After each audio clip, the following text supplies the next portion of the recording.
new episode of the Rebel Radio podcast, where you can find the most rebel-y podcast of all time. I don't know what that even means.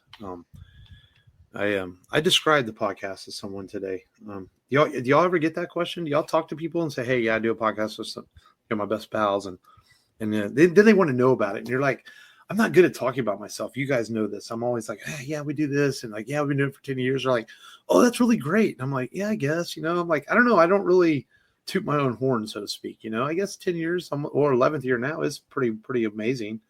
But I just I'm really nonchalant about it, and I appreciate anyone's support, and I tell them to bring up their phone and whatever app they want to use, Spotify, and I show them where it is, and hopefully they hit subscribe and they listen to it. But I never quite know, yeah, we talk about movies. They're like, "Well, what do you talk about?" I'm like, movies. It's like, I don't know. I mean, so they want to know what kind of movies. I tell them all kinds, mostly non-comedies, science fiction and westerns and action films and animes, and not too many romantic flicks. That's for sure.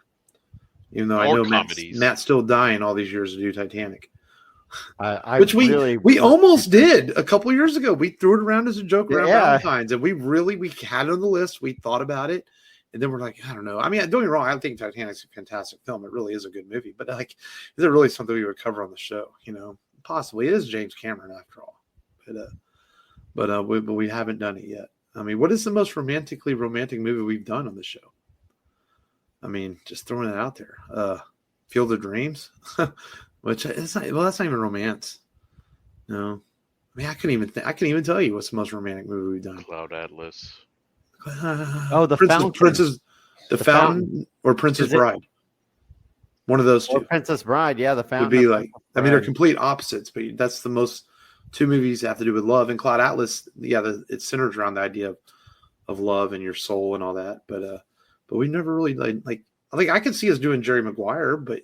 But it's more like a sports comedy but it's got a lot of romance in it too, But yeah, that's not really our thing, man. Nothing against those flicks. I mean, we've all seen our share of romantic movies, but we will have to watch Jane Eyre. Oh my God, that just sounded boring. You saying it? Bridget Jones's Diary. It's a classic for a reason.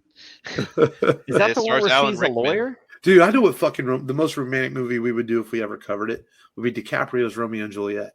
That shit's freaking great, though. That's a cool movie. It's about star-crossed lovers, but it ends tragically. So how romantic is it? But it's a cool movie. It's true. Jane Eyre.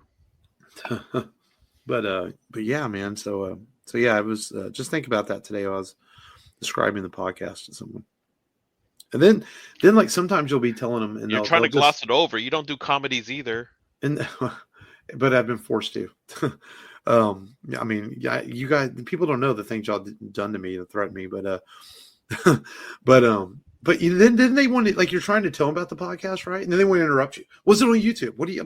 I'm trying to get to all that. If you just shut the fuck up, listen to me. I know Matt has told people about the podcast before too. Yeah. What's funny is I started telling more people at work about it, and one of the guys was like, "Oh man, you know what movie you should do?" And I would listen. I would listen to that episode, and I was like, "What?" And he's like, "The Fast and the Furious." And I was like, "Man," I said, "I don't know, man. I guess you're not listening." Oh man, and that is funny. But I mean, no, we should be proud of what we've done. I mean, 11 years, a lot of to the list. A lot of shows don't make it this far, so we should be proud of ourselves, and we do appreciate any compliments that people give us. That's just me. I'm very introverted and don't always know how to take compliments, and but I do appreciate it, and it was just an interesting thought today I was having, because it happened right as I was leaving work today, and it was staying in my brain. Talking about the podcast, even when we do Comic Palooza and do the live shows, sometimes it takes me. I get in front of people, I'm like, I freeze up a little bit, and don't know what to say, and then we'll get the after show questions because maybe I didn't answer them during the show. That's all right. To the Zoomers who are listening to the show, that means he has negative Riz. What the fuck?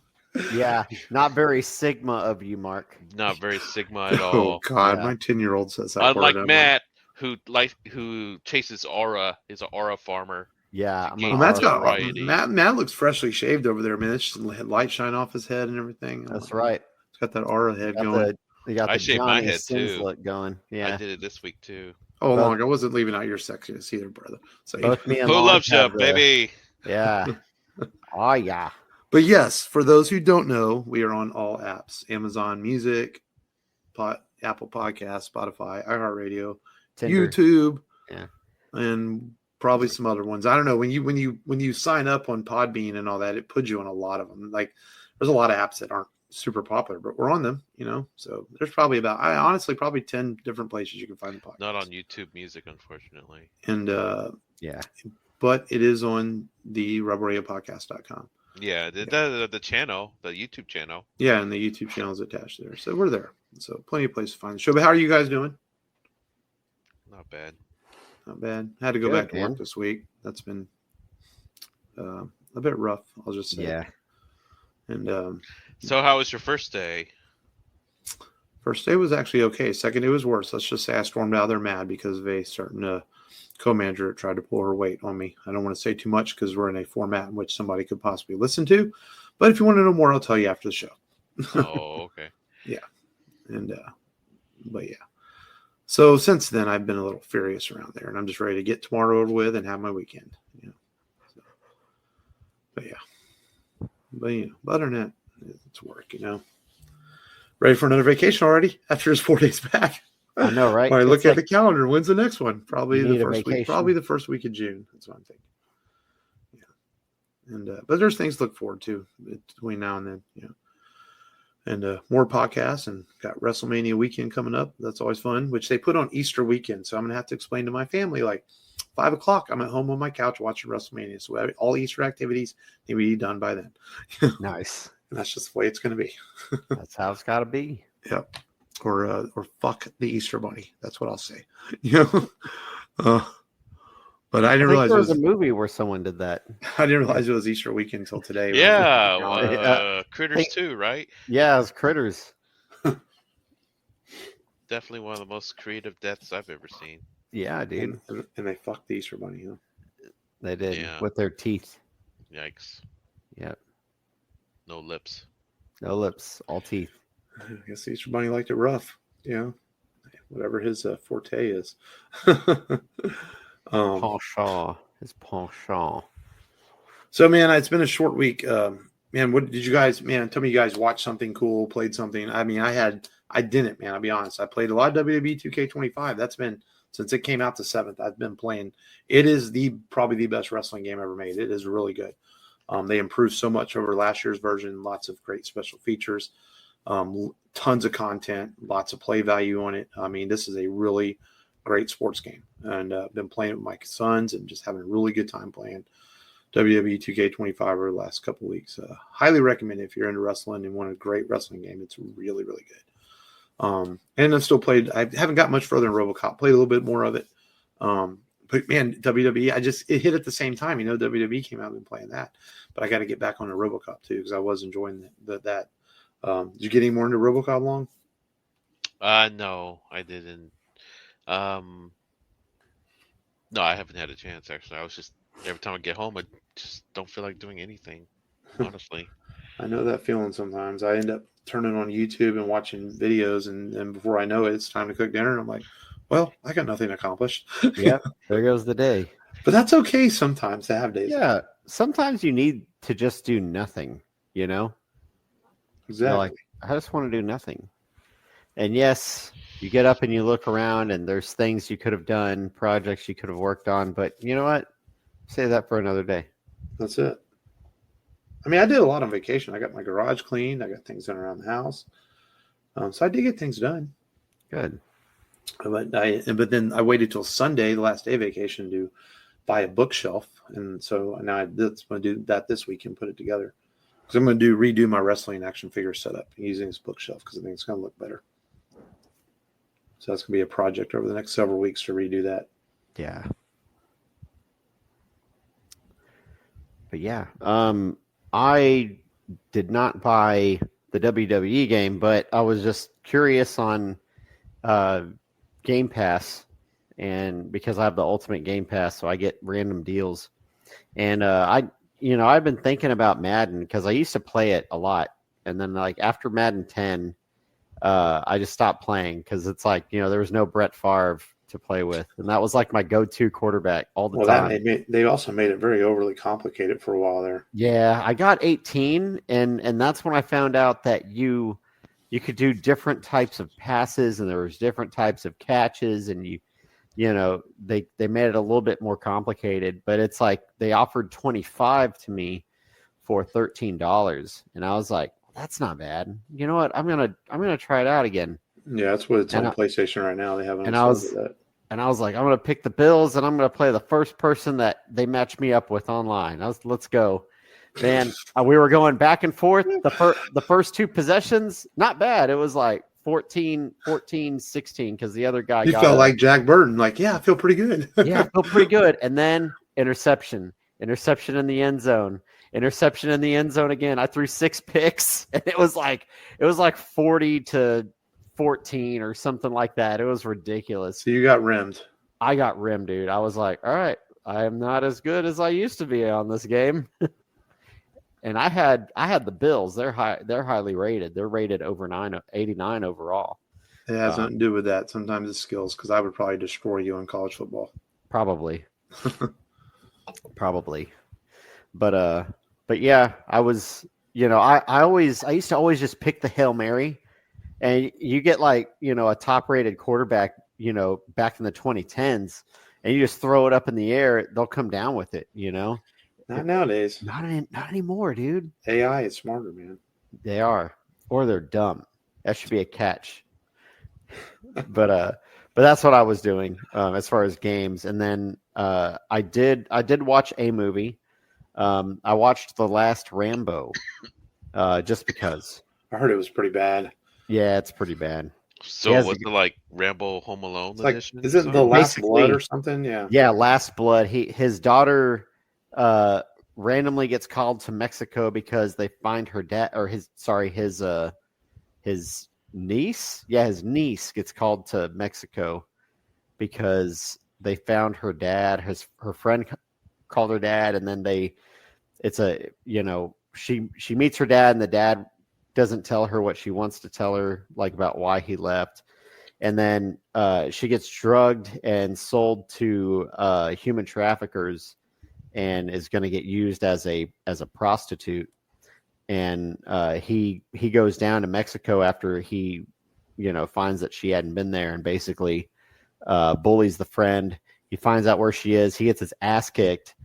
But finally he's able to rescue her, but not before he does a bunch of damage to some of that gang's lieutenants and people in power. So he knows they're coming. So he basically sets booby traps along his house, and, takes them out while sustaining too much damage himself, and he dies. But he promised death for Rambo. Oh, so Rambo dies at the end of it? Yeah. I watched the one before that, or Rambo, whatever, and yeah, I just remember watching it and going like, why was every person getting hit with an arrow and they were exploding? Yeah. And then they got hit with a bullet and their whole head exploded. I was just Did Michael Bay direct that one? It was ridiculous. Like, it wasn't terrible though. I mean, that one was at least watchable, but just the deaths in it were like extreme horror action movie deaths. Like everyone's exploding in this movie. And but I heard his last one was pretty bad. I'm gonna shoot this guy with an arrow. Stallone's got to make some money, I guess. And I mean, we did the original last year on the show, man. The original's pretty good. I think First Blood's a pretty solid film. Yeah. And I watched. I was trying to watch Daredevil, but I kept getting interrupted by the kids here, so I watched maybe half of it because I saw that the Punisher comes back in the latest episode, and I did not get to that part. So maybe after the show I can finish watching it, or tomorrow, something like that. Yeah, I need to start on that. I want to watch that, and then I may check out. We talked a little bit last week, the Electric State, the new Russo Brothers movie. We'll try to check that out at some point. I heard it was something. Yeah, I heard it's okay. I mean, Chris Pratt has been making these direct to streaming films. Like, I actually thought the Tomorrow War was pretty good. Yeah, Amazon. I liked it. I actually enjoyed it. I enjoyed that. That was actually pretty cool sci-fi flick. And so and I heard his TV show, The Terminal List, was really good too. You know, Pratt's usually pretty decent about picking projects. So maybe this Russo Brothers film is okay. The Gray Man was all right, but you're right. You touched on it last week. It's like they haven't come close to Infinity War or Winter Soldier type success with their other films that are non-MCU. Yeah. But they're still very capable directors, I do believe. And maybe they'll get that right project one day that's a non-MCU, but not right now because they're going to be busy the next 2 years filming Doomsday and Secret War and all that. So they're going to be busy boys. Mm-hmm. So, and hopefully those come out good, come out solid. Y'all never saw. Wait, Matt, you saw? Did you see Brave New World?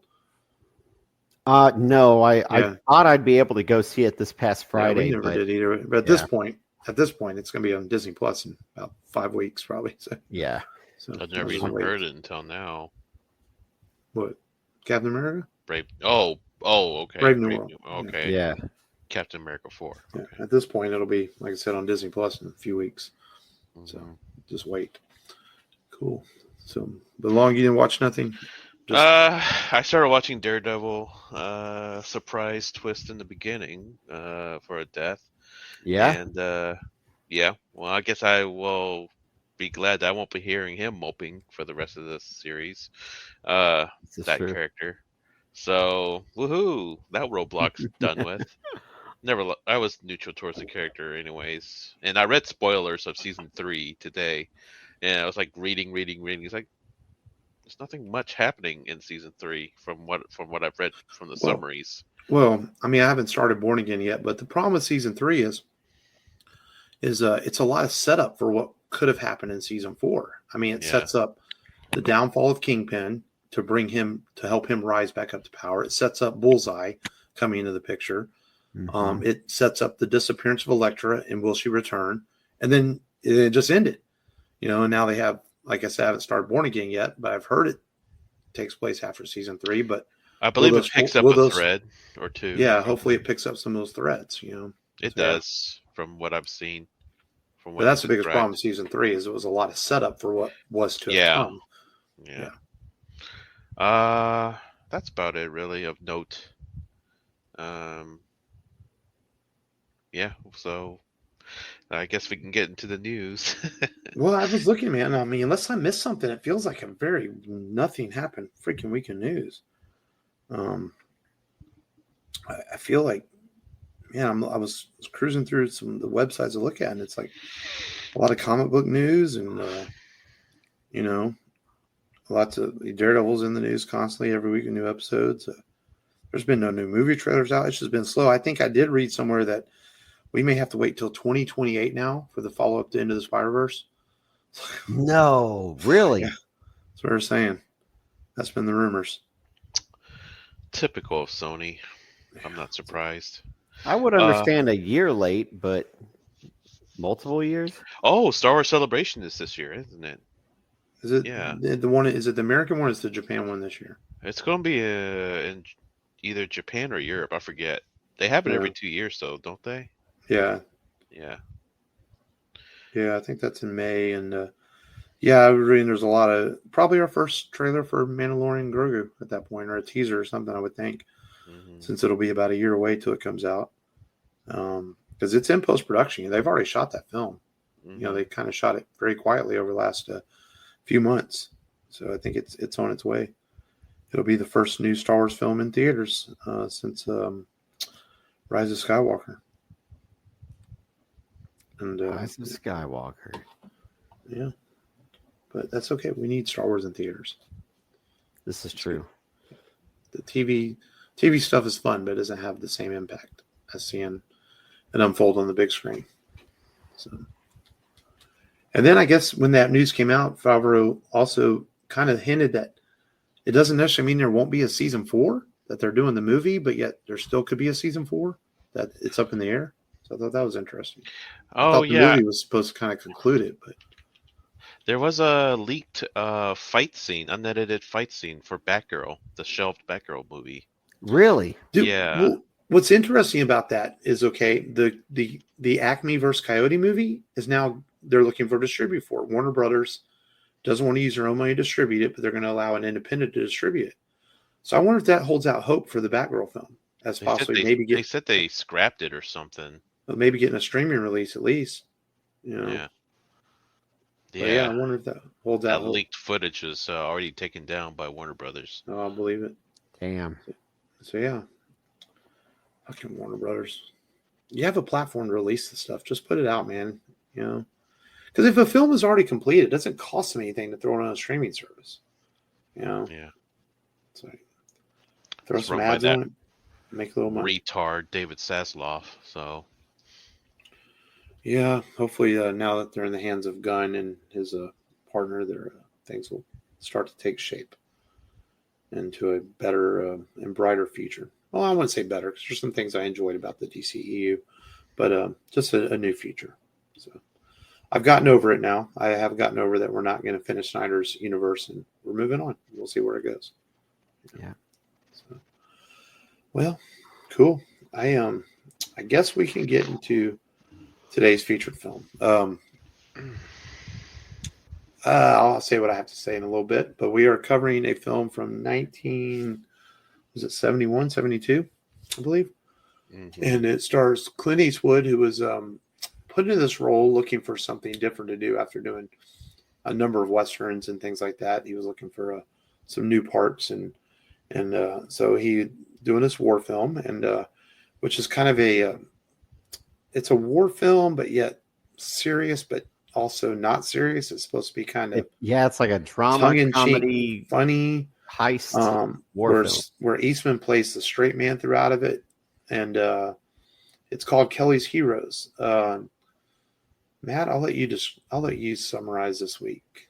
Yeah, so it's pretty straightforward. The plot is pretty straightforward. In the beginning of the film, Eastwood's character Kelley, who is demoted from lieutenant to private, they capture a colonel in the German army, and he tells them he's got some gold bars with them. After questioning, they find that 30 miles behind enemy lines there is a bank, a fortified bank, with bars equaling to $16 million. So they find this out after getting him drunk. And then the Germans... after getting the captured Germans. Yeah, after getting the captured Germans. And so after learning about this, Kelley starts putting together some teammates to go across enemy lines, one of which is Don Rickles, Donald Sutherland, and you mentioned him earlier, China Doll, the living doll. Savalas. Yeah, I couldn't remember his name. But they basically team up, and they travel separately because they don't want to look suspicious. They go across enemy lines into Bavaria to this bank because basically it's not supposed to be there anyways, and not a whole lot of people know it's there. So it's kind of like get in, get the money, and get out. But along the way, a bridge gets destroyed. Their transmission is intercepted by both sides. So even though they're kind of operating as a private unit, their allies think that there's like a rogue sector going through Germany, just blasting through the lines. And they're like, well, we can't have that. So now both the Allied forces and the Germans are trying to get them. And so they've got to get the gold bars out of there and get out, which they do after help from another German in a Tiger tank, after they agree to split some of that gold with him. But yeah, it's I know we talked a bit. The cast I like the cast, and I think the dialogue is good. and the banter's good because I didn't realize this after digging. They've worked together in a lot of different films. MASH. Some of these guys work together in MASH. The director, Space Cowboys. Space Cowboys. I mean, a lot of films. This is Donald Sutherland's third film in his career, but before that, he had done MASH. He had done Dirty Dozen, and I feel like there was supposed to be 20 or 30 minutes more of dialogue, which Eastwood is kind of upset did not make it into this film. That would have flushed out the characters a little bit more. Good Lord, it was long enough. Well, and Long had brought up that topic before. I'll let Mark Long talk about that because he made a good point when we talked earlier about just how the film is paced. But I feel like everybody works together well, and I feel like Sutherland is really good with the comedy. Just because it's so different than what I'm used to seeing Sutherland. I think the first major role I saw him in was Hunger Games, really. Maybe Horrible Bosses. He was the good boss in Horrible Bosses, who dies, and then his son, the crackhead, takes over the company and starts jacking stuff up. But yeah, he's always been a different character, and to see him so hippie and shunning his companymen for their negative energy. The negative energy, man. You got this negative energy. Negative waves, man. Negative waves, yeah. It's funny to see him as that, and just the fact that there would be a hippie, Sherman tank commander. Him and his Sherman tanks who somehow were able to outmaneuver and outgun these Tiger tanks. Which is true because Tiger tanks were like twice as heavy and didn't turn the turrets as quickly as the Sherman tanks. Sherman tanks are really quick on their feet. So, but anyways, that's my his history nerd coming out. Yes, there is apparently there is some truth to this film. Yeah. But as far as the cast goes and the plot goes, I think it was a good plot, and I think the cast members worked well together. That's what I took away from this film. I can see why it became a cult classic. I can also see why it didn't do as well, because it's like I was trying to watch the trailer ahead of time, and I was like, you don't really get a whole lot from the trailer, so maybe it just wasn't marketed very well. And people are just like, the heck is this? I don't think people really knew what to think about this film, even though I think MASH came out before this and spawned a TV series. Maybe they were just able to do it better, but I haven't seen MASH, so I couldn't. You're not missing anything. So yeah, okay, Matt. Good summary there. I went off on a cast tangent, but yeah, it's we're used to it now. Yeah. But what was it? Just Don Rickles looks the same no matter what. How he's always been like that. Yeah, I know. But yeah, I think some standout characters. I mean, freaking when Telly Savalas is on camera as Big Joe, he just steals the scene in a way because he has so much charisma. Yeah. Just that innate charisma he has. And after finishing the movie, I just had to look up some of his older films. And he was, I forgot he was in a Bond film as Blofeld. Yeah, he was Blofeld. Yeah. And he was Kojak. And I could see him carrying the TV series as the lead. Who loves you, baby? It's like, hey, that makes me feel good being a bald person. So, yeah, man. Yeah. Giving us bald people a chance. That's right. The ladies. Clint Eastwood was very plain in this one. He was Eastwood. Yeah. He was just definitely overshadowed by a couple of actors. Don Rickles' character was annoying. He just complained throughout the film. The action scenes were okay. the shooting was okay. It was just, like you said, these action filmmaking, pre-Spielberg era. Yeah. It was just, yeah. My biggest complaint about the movie is the pacing, and just it was just overall just by the numbers to me. The dialogue is good. I should have went with Mark's original suggestion, the Dirty Dozen. Maybe we should have enjoyed that one more. But that's just me. I give this movie a C plus. As far as my score. But what would you score it, Matt?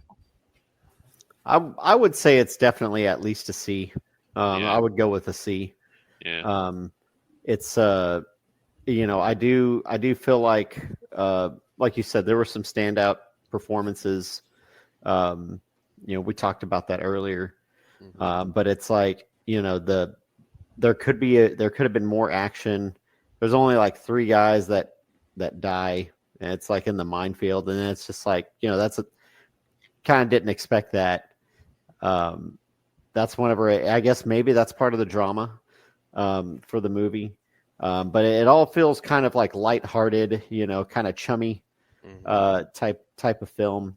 And I don't think it captured the war aspect very well. But I honestly not sure what they were trying to be more of.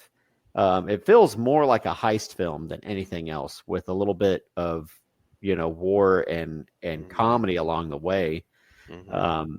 But it's the only movie that I know that blended comedy and some other genre well with effortlessly was American Werewolf in London, because it was scary, it was funny, and it had some good action in there.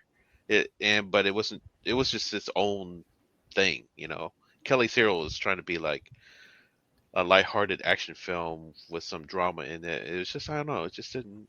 It felt forced. Yeah. Go ahead, Mark. Say your say. I buried this film. I'm not going to say much about the cast because y'all kind of said that. I do agree that might be the best part of it, but overall, I found Where's your big shovel? Just keep I found this film boring as fuck. Yeah. The pacing kept me uninterested. Like you said, 1 minute it's a comedy, then it's an action war film, then it's kind of a lighthearted drama. It's a little all over the place. Like a new character would pop up. I'm like, wait, who's this guy? I'm not sure what Carol O'Connor's character was doing. He was like high anxiety, kind of a nutbag general. Yeah. It wasn't the Carol O'Connor I was expecting, from the roles I've seen him in. Yeah.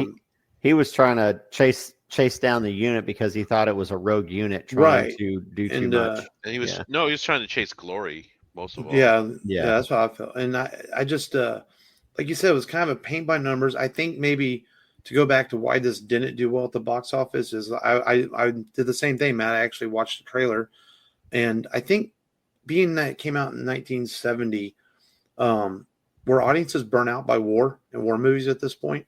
Yeah, I mean, because you came out of World War II, you had a ton of war films. Oh, it's during the Vietnam. You're during the Vietnam War. People are sick of war.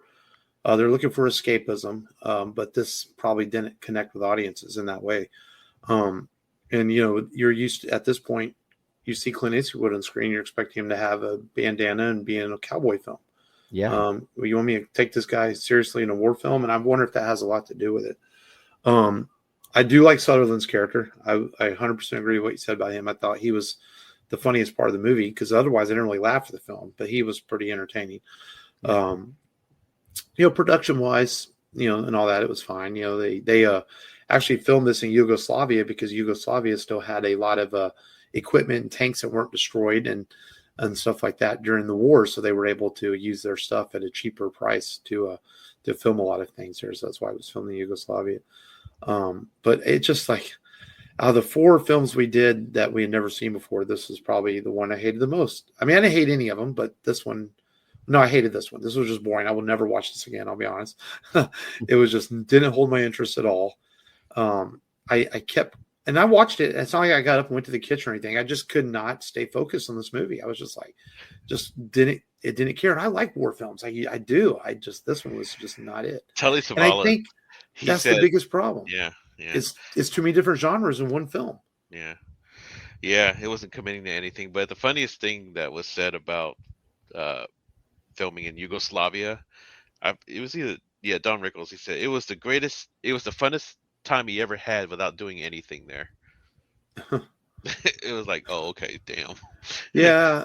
without nothing to do there. It's like yeah, like the one scene where they're supposed to have some leave time and they take him to like a blowing up little few houses and hutches. They're like, what are we supposed to do? He's like, enjoy your leave time. They're like, what do you mean? He goes, pretend it's a beach over there. Pretend it's pretty girls over there. And he's like, what? I thought that was pretty. Yeah, Telly Savalas was really. Yeah, I mean, his scenes are really good. Yeah. No, the cast is great, and that's what like watching this, you're thinking like, man, this is going to be great, and then it's just not, and it's strange. It gets a 7.4 on IMDb, and critics seem to like this film, and maybe it's a part of its time. I don't get it. I'd probably give it a C- if I'm raking this. I give it a 6. It's just like not. It just wasn't interesting. Man, I can't even be that kind. I think I can go past a 4.5 on this if I'm ranking out of 10. And that's just because of the cast. I just found it. I mean, this might be up there in the 400 plus films we've done. This might be like, man, in the top 5. It was well made. I mean, I didn't like. It was well made, and what saved it was the cast for me. I couldn't really see. Now, the quickest edit that it did was when they were talking to the German officer, and they were asking him if he wanted to blow up that door for them. Yep. And that was about like 45 minutes into the film. Yeah. Well, towards the end. No, towards the end. That's right. That one, that officer. Yeah. The German officer was like smiled, and then he blew up the door, and that was the quickest edit. It was like, see, with more edits like that, the film would be better. Yeah, it's insanely long. Like, I think if this had been maybe right at about hour and 50 minutes, it would have maybe been a better film. Yeah. Take some stuff out. Especially there's a lot of unnecessary stuff at the beginning of the film. It takes forever to get to the we found gold, let's go get it. There's almost 30 minutes at the beginning of the film that are just pointless. It's mostly just setting up characters. But you did enough with the characters throughout the rest of the film. You didn't need that first 20 or 30 minutes. Yeah. But I mean, they can't all be winners. Yeah. And I will say this film looks like very much an American film, but it was filmed by a Brit, and the same guy that did the Italian Job, Troy Kennedy Martin. So I will say it's impressive that it doesn't look like British at all. Like the American Army is very much sound. What is a British film? Very much, righto. Oh, right. Yeah. Cheerio. I mean, that's like saying. I mean, James Wan is Asian and he directs American films, and they don't look Asian. I mean, he directed Aquaman. I mean, I'm trying to figure out what that means. Well, there's martial arts in Aquaman. 30 Dozen has a 7.7, and it also has Telly Savalas in it. Oh yeah, yeah. And I think we didn't do that one because it wasn't streaming anywhere. Then we ended up doing a movie that wasn't streaming either. It sucked. Well, I wouldn't say it sucked, but it just wasn't our cup of tea, baby. Yeah, there you go. That's British right there. That's awesome. That was his Telly Savalas impression. But yeah, long got it. But I think this set up a good top 5 though. I think this could be fun if we. And Donald Sutherland is in it too. Oh yeah, Sutherland. And this was made by MGM, the same studio that. Oh yeah, they made a lot of war films. Yeah. Okay. And but it made for an idea for a fun top 5. Since we went and did 4 movies that we had never seen before, we thought let's do a top 5 of movies that we will probably never watch. Personal choices, and we didn't make this easy. We said let's have some fun with it. And let's not just pick Bridget Jones's Diary 5 times or something. Let's have a little fun with the 5 movies. And then I just wrote down 5. I didn't really have these in particular order, so it's not necessarily 5 through 1. But I'll start this top 5 off, and at my 5th pick, I chose the remake of Point Break. I will never watch that film ever. Oh, I forgot about that film. Keanu Reeves, Patrick Swayze one is a modern classic for me. And when I saw that they were remaking that, and I saw the trailer in theaters, I'm like, no, never will I ever watch it. And I still haven't. And I think it's been out for about 10 years now. And I'm not against remakes, but Point Break didn't need to be remade. There was nothing wrong with the Keanu Reeves classic. I'll go next. Anything that has High School Musical in the title. I don't blame you there. Yeah, that's definitely something I'll never go out of my way to watch. So, all right, Matt, go ahead. Yeah. Rip John Candy, but I am never going to watch Wagons East. Yeah. When you look at worst movies ever made lists, that movie's always on there. Yeah. I've watched the trailer before, and it's like, no. I thought about it a few years back, but I'm like, I mean, no. At this next one, I have and I would probably not watch this anyway, but I will never forgive this movie for beating Saving Private Ryan for Best Picture, and that's Shakespeare in Love. I will never watch it. I've seen it. To this day, 30 years later, how did Saving Private Ryan not win Best Picture? It's like probably one of the greatest war films ever made. I've seen it. Good for you, Long. It's a great movie, actually. That and Gwyneth Paltrow titties. Oh. I mean, titties sometimes give a movie a small bit of merit, but no, I'll never watch it. Next movie is any religious or white wing movies. I'll never watch those. Stuff that Matt probably gets off on watching. You never seen Passion of the Christ? No, I've never seen it. Dang, you never seen the Ten Commandments? That doesn't count as a religious movie. I'm talking about like movies starting Kirk Cameron or you can only imagine. Yeah, no, I'm with you. Or Casper Van Dien from Starship Troopers. Yeah, okay, that's fair. Yeah, or Dennis Quaid as Ronald Reagan, or what's another right wing like? Yeah, anything produced by Ben Shapiro. Yeah, right. I have one of those movies on my Vudu account because I think it was one of those free movies they gave me, and I'm like, I wish there was a way you could delete the movies you don't want on your Vudu account, but you can't. Yeah. Or what's that? What's that cannibal movie? That came out back in the 70s. The Green Hell. Yeah, I'll never watch that right wing snuff film either. The right wing stuff film. Yeah, it's cannibals eating humans and shit and being passed off as a documentary. That's definitely a right wing film. So, anyways, for me, I've never seen it, and I never will because, like Mark's number 5 pick, there's no Keanu even in it, and that's Speed 2, Cruise Control. I will never watch. I actually saw that. I had the misfortune of seeing that too. It's not as bad as you think it is. Okay. Sandra Bullock was so annoying in that film. Yeah, she kept yapping. It's got a crazy ass sequence at the end where the ship hits the shore, and you're just like, "Wow, this is nuts, man! Is the ship ever going to stop?" But it's very much a product of the '90s. I don't know if you were trying to joke or not, but that was funny when you said that. At number 3, man, I mean, you guys can have your bromance movies all you want, and nothing against gay people, but I will never watch Brokeback Mountain ever. Just not my thing. I mean, hey, mad respect to whoever wants to watch it. I'm just not interested in seeing Heath Ledger and Jake Gyllenhaal make out and have sex. No, thank you. Well, that's the thing, Mark. They don't even do it. They're afraid. They should have done it. I don't need to know this. I'm guessing you saw it. Everyone wanted to see. Was it suggested rather than shown? I don't know. I've never. No, they just hug. Apparently, they just hug. That's and the only reason I know this is because there's a deleted scene out there of Jonah Hill and Katherine Heigl from Knocked Up, and he talks about seeing people. He just doesn't want to admit to it. No. I'll share that link to that Jonah Hill rant. You don't have to really. No, we will take your word for it. You'll take my word for it. Yeah. My number 3 is it's actually a good movie, but I will not watch it.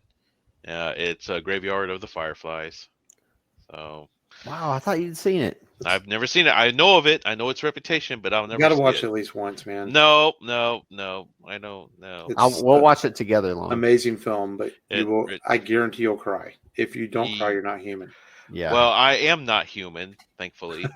So he's whatever Zachary Quinto is. He's a Vulcan. The second reason is that my parents are war refugees. Yeah. In a way. So it kind of hits close to home, even though it's set in World War II in Japan. Yeah, that's fair. Yeah. So I'm like, but maybe I should to respect the, just to respect the trauma of war. And and I don't know. I don't know if I ever watch it, but it's definitely a movie that I will not voluntarily watch. Right. On any given day, it'll be like, oh, let's see, Graveyard of Fireflies or Indiana Jones and the Last Crusade. I'll go with Indiana Jones and the Last Crusade. But I'd rather watch Graveyard of the Fireflies than The Boy in the Striped Pajamas. Oh, really? I heard that was a super hard movie to watch. Oh yeah, it was horrifyingly hard to watch. I heard it makes Graveyard of the Fireflies look like a Disney film. I don't know, man. Or they're both pretty hard. Yeah, they're both pretty hardcore. Yeah. What was the other one they say that's really hard too? But it's like it was a Ukrainian film. What's it called? It was called I Can't Speak, or I don't know. It was something. Right. It's another super hard film to watch. It was like about like the Nazi invasion of Russia or the Soviet Union and the brutality of the Germans upon the civilians and stuff. Right. Eyewitness from a young boy's perspective. Yeah. Who got drafted by the Soviet army, who had to fight in that war too. Right. Damn. Yeah. It's one thing the Soviets did have in that war: manpower. They had bodies. Yeah. There was an incident that like.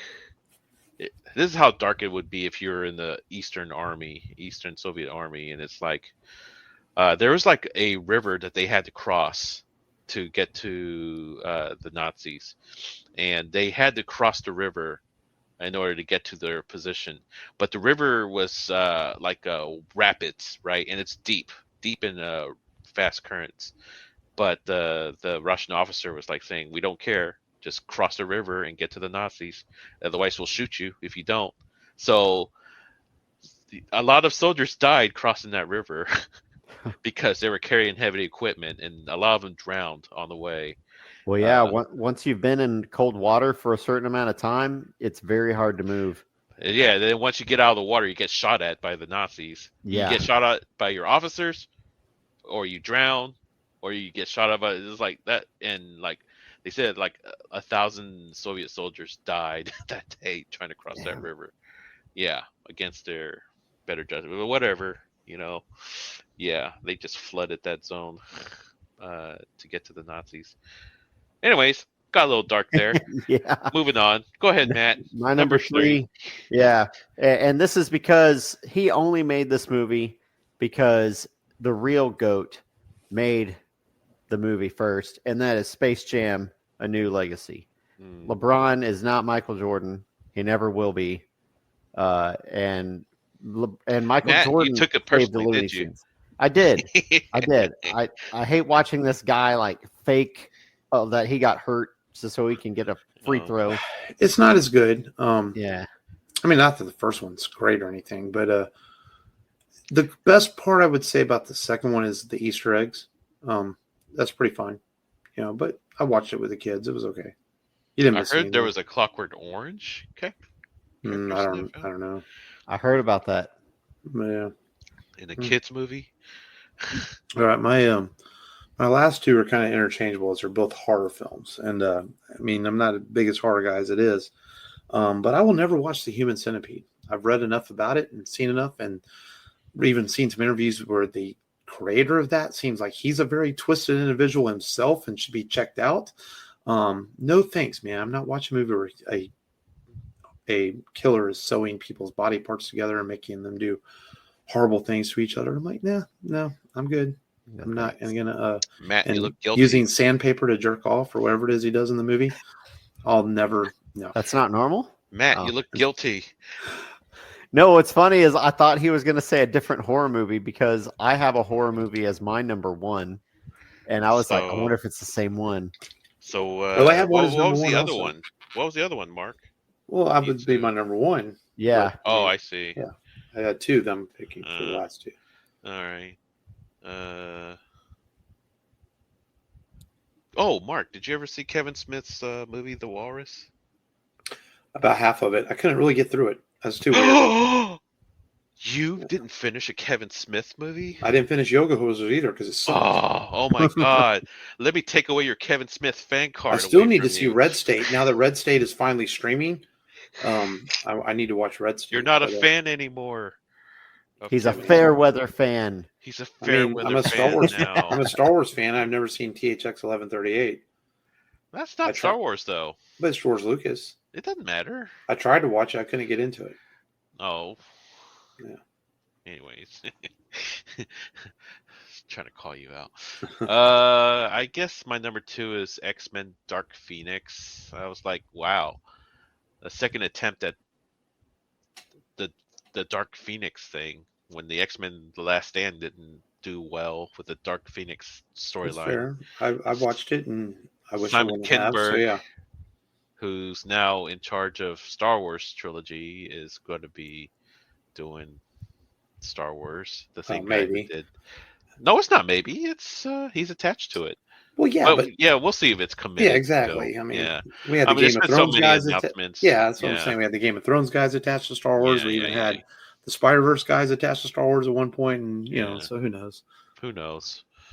So yeah. And then what's tied with that was the Fast and Furious movies. I still haven't seen any of them, and I'm glad and I'm proud. Now plant that flag saying I have never seen a Fast and Furious movie.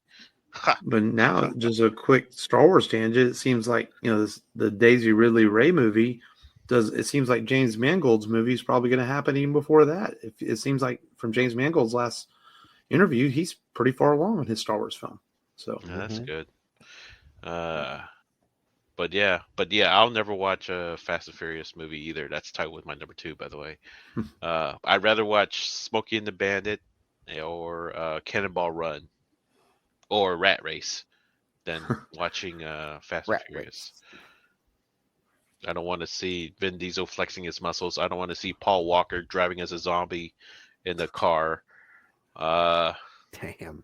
All due respect to Paul Walker fans and Paul Walker himself. Have y'all ever seen a movie with Paul Walker called Running Scared? No. I've seen clips of it. Is it good? Fucking awesome film. Oh, really? Yeah, it's regarded as his best film. I guess he wasn't driving scared then. Oh, man. I remember Running Scared is one of those movies that like you don't know what to expect and you walk out of it and you're like, wow, that was really good. Speaking of driving movies, have y'all seen Baby Driver? Yeah.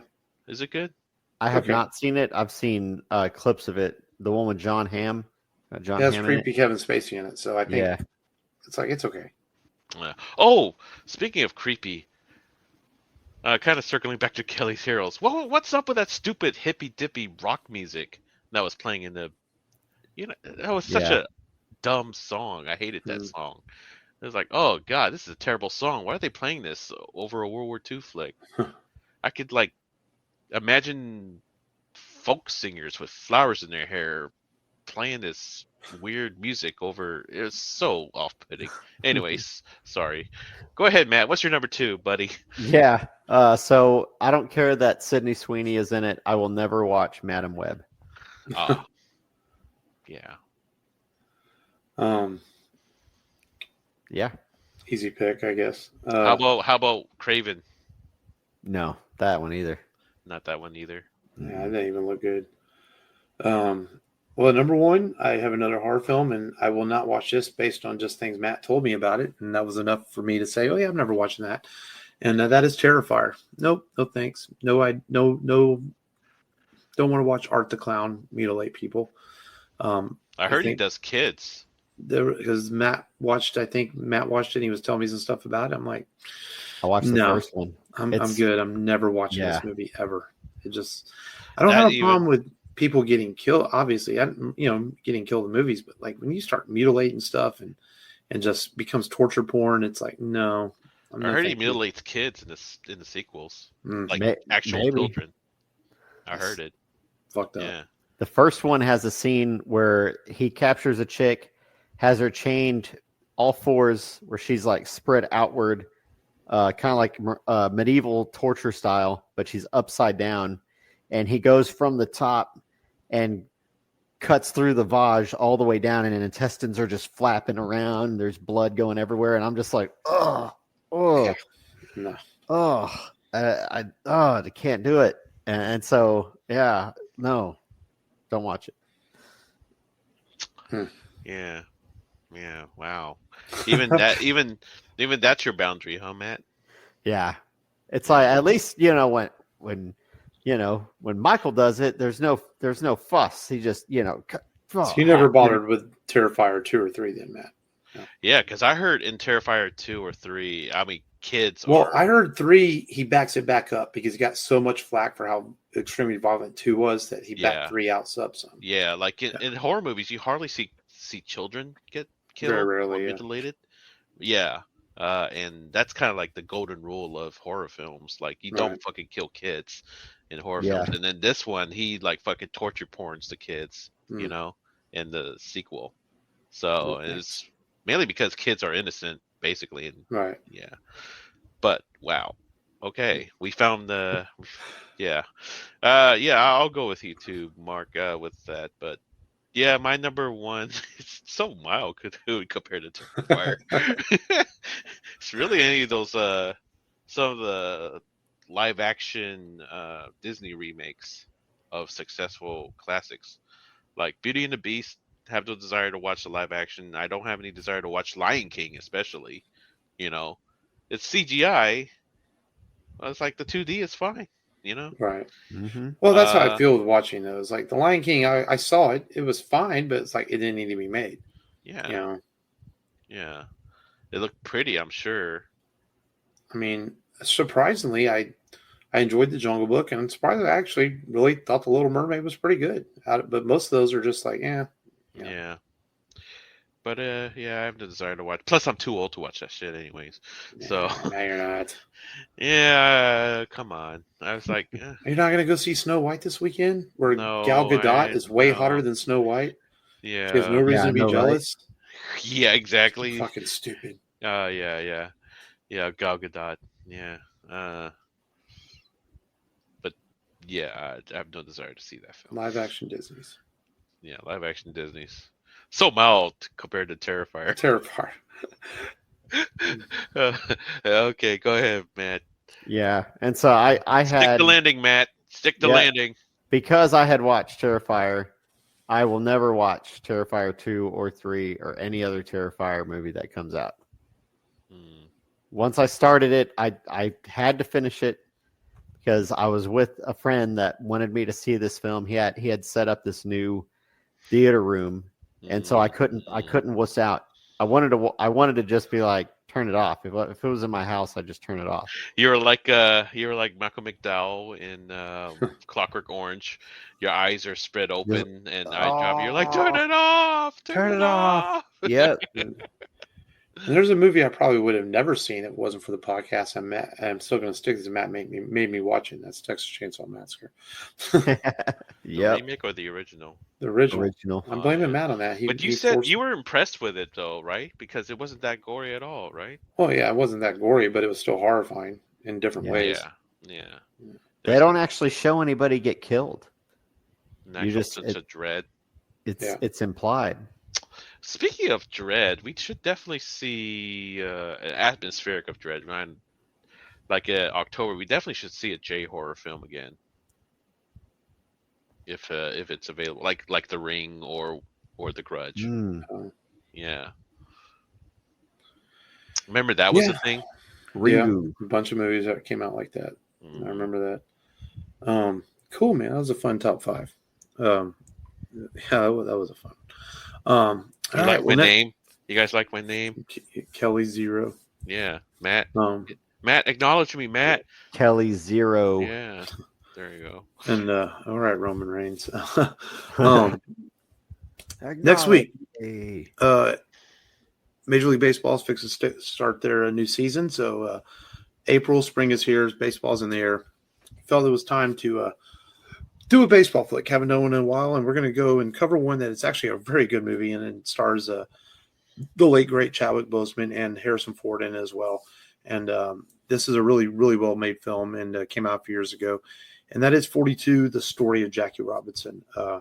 very important man in the history of our nation and the world. And in this movie, tells his story about being the first player to break the color barrier in Major League Baseball and change the lives of many people because of it. And I'm always been a big fan of Jackie's and impressed with his fortitude and the things that he had to go through to become that person, that important piece of history. And so he's a very interesting story. I've written papers on him in school, watched movies and documentaries about him. And I just think that Jackie is one of the most important people to ever live, honestly. I can say that. And so it's going to be fun talking the movie next week in which Chadwick portrays Jackie Robinson in this really, really well-made film. Not sure if it's streaming where I own a copy of it. So, try to watch along with us next week if you can. And we'll be back to discuss that on the podcast next week. But that was a fun month, guys. Movies we had never seen before.